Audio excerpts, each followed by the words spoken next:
refresh so that we can start discussions. So, question, comments. Don't be shy. Okay, so I will start. So, and thank you very much, very beautiful and clear lecture. I was wondering about somehow connection to the first and the last part. First one was about this predator invasion, like induced teeth inside. And the second was about the place of the third part of the place of origin, or the necessity of stem cells for tooth formation. Tooth replacement. Tooth replacement. I was wondering if you somehow connect this together, because anyhow for not just tooth replacement, but even for tooth to form, we would expect there some, let's say stem cells or something, so whether kind of movement of something like stemness or something. I'm not knowledgeable about anything like that. Only I was wondering about this. Yeah, it's a good idea. I haven't connected the two. I always insist indeed on replacement, as I just did. If they are connected, difficult to say. We have never checked for a connection, and I'm not aware that the literature would report something on. If I can use for scientific reasons, Vladimir, who is also sitting here, Vladimir has been working on stem cells on sturgeons, so where they really come from the early stage. Well, no, I'm talking in general, not about sturgeon, but of course, the skin in itself is of course a cycling organ, and has been shown to contain stem cells. But whether that is related to the potential or the capacity of replacement of the dentition inside, that is a supposition that I cannot say anything about it. Yes or no. Thank you very much. Is there any consistent or prevailing hypothesis why mammals do not have repeated change of tooth generations? Why there is one exchange only? Yeah. Well, to start with, they develop a dental lamina for the successive tooth, but this dental lamina is then being broken down. So there are now ideas that the leftovers of this dental lamina could potentially harbor stem cells, but you break down already from the beginning the structure that should contain the stem cells. So epithelial stem cells are likely not present in mammalian teeth. Mesenchymal stem cells, that's another issue. So yeah, the lack of epithelial stem cells, but there's also a number of there's also genetic control that has been examined. For example, RUNX2, which is a transcription factor that is very important it's an early bone formation marker, but also important in tooth formation. And RUNX2 has been proposed to prevent additional budding of teeth, because in mice, if you, and the mouse person has gone already, if you cannot have homozygotes or homozygote mice, because then they die. But if you have heterozygotes, you produce heterozygotes for RUNX2.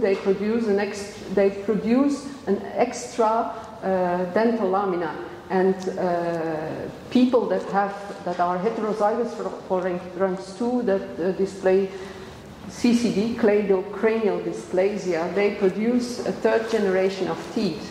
So there is also molecular control in play. Yeah. But to connect all these factors together, if we knew that, I think we would already happily trying to regenerate our teeth. Dentists would be out of work. They wouldn't like that. supplement the answer with a view of all fan of Entwicklungsmechanik. That the answer is, in my case, quite simple. We are, of course, biased from having mice like a model of mammals, which has reduced dentition and shortened tooth development. Normal mammals is, for instance, a shrew or a bat, also with triposphenic molars. And if you look at the pre-eruption state of in a newborn, for instance, bat, it's really fantastic. There is complete mandibles and complete maxillary spaces infilled by very large teeth primordia, which simply provide no chance for any other structure, even a linear one like continuous dental lamina. It's of course the second side of the coin to have very large and very effective teeth which we mammals have, and we are starting with very large population of the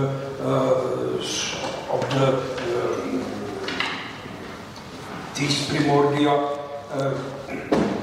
but unfortunately, after appearance of teeth of both generations, there is no more space for anything like dental lamina in the odontologic space. So it's like purely mechanistic. I was like considering possibility that it's because of like enlarged metabolism in early synapses that there was like big cross-generation competition, and so they would just have like this ontogenetic program that stop somewhere because there is such a strong cross-generation competition that there is no need to invest into long life. Because it's the same situation like with teeth is with synaptogenesis and especially adult neurogenesis. So mammals, this is the only group where there is no massive adult neurogenesis in the brain. In all other vertebrates, you have basically massive neurogenesis across all brain throughout the life. So my like way of thinking was whether it's actually not adaptation to reduce this competition between generations, but maybe it's just pure speculation. It has been linked in some way, which I haven't really understood well, with lactation, for example. But different possibilities have been proposed, but I don't think there is an all-encompassing answer to it. And everyone looks at it, looks at the problem with his own knowledge. One is stem cells, the other a highly complex cusp pattern that you just cannot reproduce. As you say, there is not enough space, blah, blah, blah. Many factors. And the essential prerequisite of functionality of dental lamina is continuity. And if it's not continuity, it's no chance to establish teeth position and the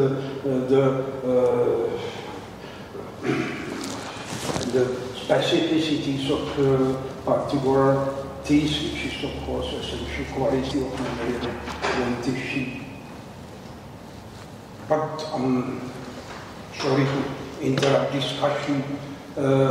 We can continue with questions. Manuel had a question. Yeah, I have a question, but it's something about the periderm. Since the periderm doesn't get, yes, you know, you said that it stopped into the second pouch. It doesn't get to the mesoderm get to the middle. to the mesoderm cells into the the pharynx. second pouch, it goes into the fourth, the fifth, the sixth in zebrafish. But then it stops from both sides, and there's this other population that somehow connects with it. So do you think there is some kind of signal sent by the ectoderm cells to these mesoderm cells? And if it is like that, it's possible to track the signal? Well, we have, of course, we had a number of ideas about what the periderm-like cells do on top of the teeth. Not the periderm cells that come from outside. Maybe they. One function that we think is that we can ascribe to them is make a lumen, because we don't see the gill slits open unless the periderm enters and separates the two endodermal layers from each other.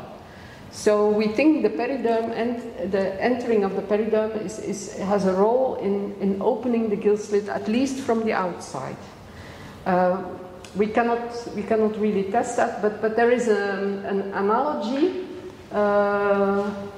with mammalian cleft palate. So during mammalian embryology, the palatal shells must fuse. If they don't fuse, then you have a cleft palate, right?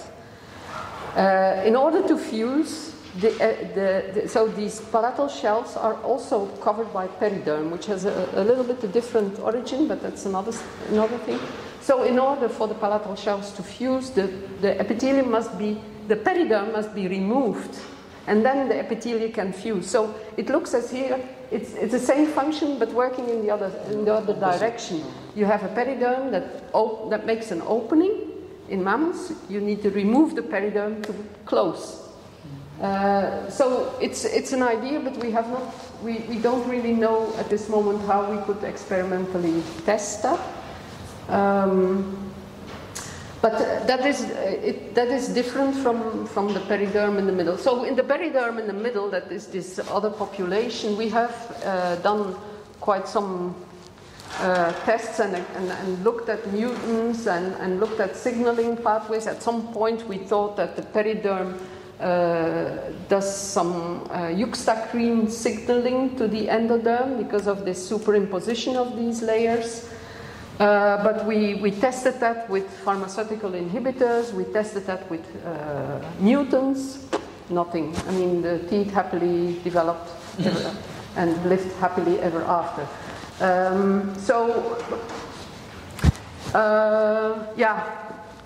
Again, we tested several different signaling pathways, but could not really lay our hands what is it in the periderm, or the periderm-like cells, that would give us, how would these cells be involved in tooth formation? We don't know. Well, one thing, and I regret I didn't have a picture in it, the periderm cells actually send down sort of extensions between the endoderm cells and contact the basal lamina. It's beautiful. I mean, like axons? No, I wouldn't say it axons, but yeah, you have a periderm cell and it really sits on top of an endoderm cell, and then sends these extensions down to the basal lamina.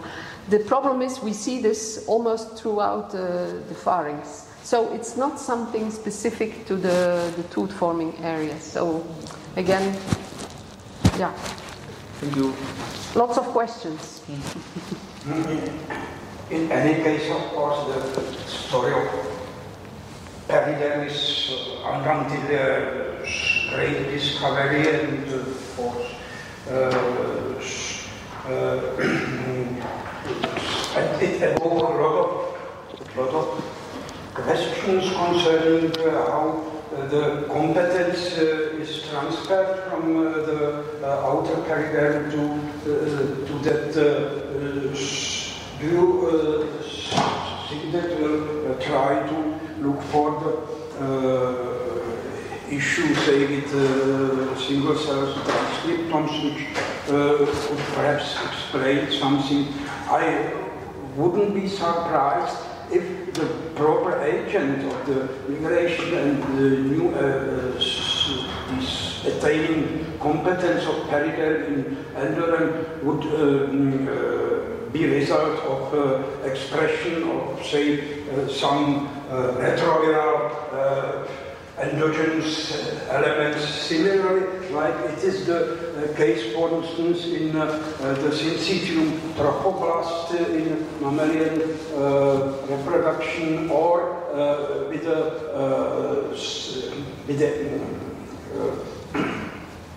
the activity of decidua in the placental transfer, where it is E and V retroviral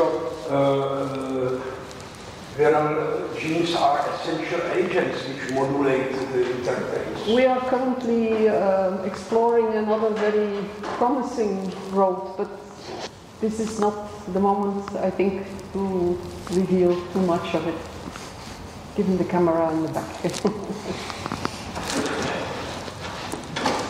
No, I hope I can come back in a few years with a number of explanations. Yeah. I was still wondering about stem cells.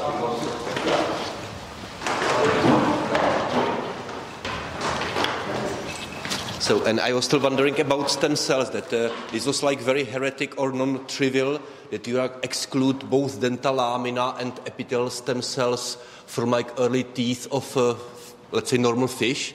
But I was wondering, when you mentioning like vascularization and nerve, so this would be like mesenchymal stem cells more than epithelial. Can you somehow make comment whether like, do you think that they are really missing epithelial from fish? Well, obviously, I mean, we know that the mesenchyme from teeth comes from the neural crest. Where is the neural crest in a 3-year-old zebrafish, or in a 20-year-old alligator or whatever? Who also replaces the teeth. So obviously, there must be a source of mesenchyme that also contributes to replacement. And yes, in the case of innervation, the idea would pretty much go in the direction of mesenchymal stem cells. Okay, thank you.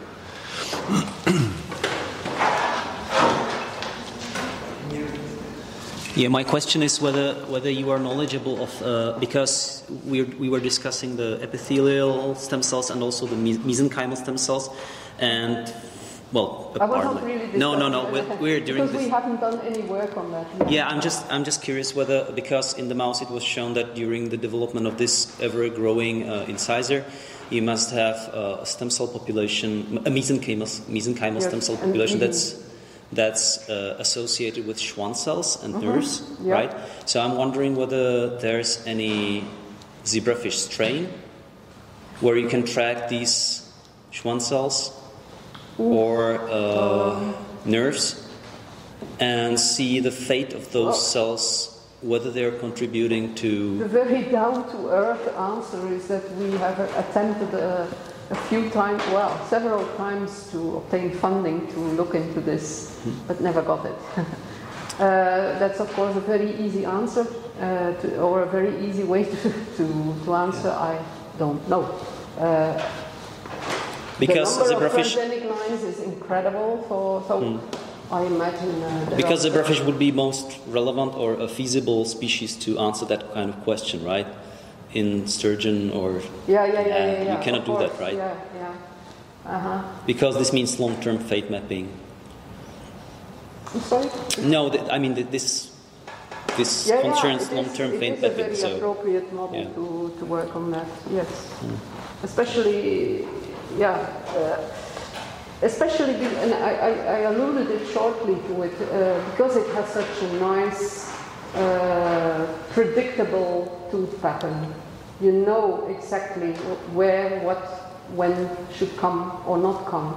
And there have been studies on replacement and on particular signaling pathways to look at what their role was in tooth replacement.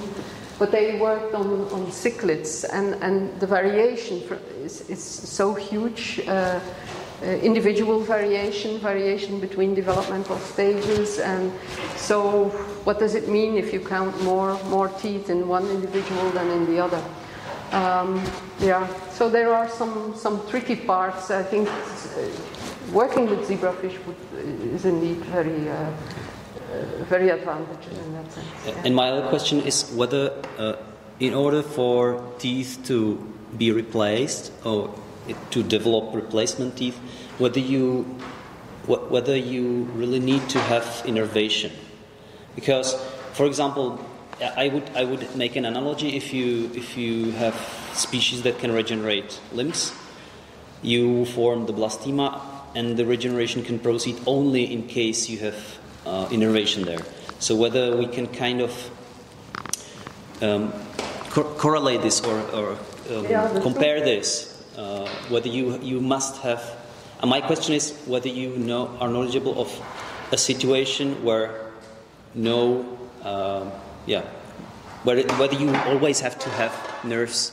I'm not. Yeah, it's a very good point. I'm not even sure. You have, of course, this study on cichlids. This one single study was very impressive. I mean, very convincing. But it's also true that in a colleague of mine who works with mammalian tooth germ cultures once told me it's the vascularization that comes first and then comes the innervation, which would hint at the idea that maybe innervation is not. But that is of course not in the frame of replacement. So it's always difficult to expand those ideas to a replacement. Okay, thanks. Just to ask, is there any progress in studying effects of or role of macrotubules in development or maybe embryogenesis of teeth? Microtubules. Yeah. So cytoskeleton, you are sure. Just because macro and micro. Especially because in the teeth you have tubules that are rather macro. So,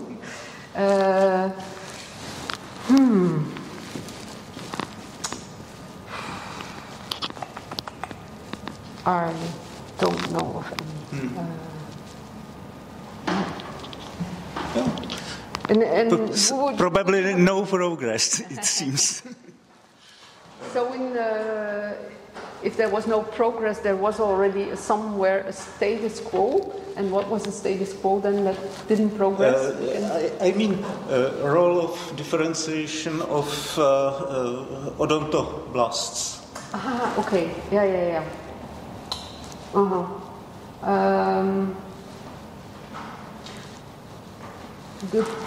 There have been studies, but they also date already from maybe 8 years ago or so. So in that sense, no progress. But there have been studies in France, in Lyon, the group of Magloire have done quite some interesting studies on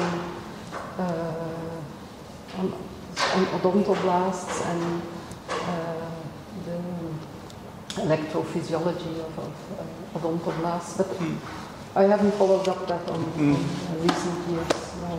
Oh, okay. Perhaps ask also a question on the point which was. Can I just add one more thing that we have done in our lab, sort of a little side study, because I mentioned that the teeth are very small, right? And in Medaka, I didn't show the detailed pictures, but in Medaka they are even smaller than in zebrafish. So what we had shown before is that the number of odontoblasts in these cells is extremely low. And we have been digging into this, and we are not completely sure yet, but it is very likely that the cell is formed by the tooth is formed by one odontoblast that has it all. Yeah. So it's a very nice. Nobody has followed up on this, but as I said, it has it all. If you can study this single odontoblast and the function in tooth formation, it's, could reveal quite some interesting things. Just answer on the question I wish to ask, which is the minimum population for producing teeth. You had I remember paper concerning it, and now of course perhaps there is a lot of new information on that point, so that is there say some standard minimum population for producing tooth in all actinopterygians, say, or are there groups which start with larger populations only? Yeah, there are groups that, in general, the first generation teeth are quite small. But what I'm telling about Medaka is really extreme. Usually, like in zebrafish, you would have 6-7 odontoblasts that produce a tooth, the first generation teeth. It's of course much lower than in a mammalian dentition. Huh? I'm always jealous when I look at their pictures. Immense populations, big groups of cells, and we have to dig with this one little cell. No, but I think there was a recent paper also, but that was perhaps the size of the complete tooth churn, minimum size of a complete tooth churn. There's something in the back of my mind, but I would have to look that up. And that was in mammals, I think. Thank you. Another question, comment? If not, so please allow me to thank you very much.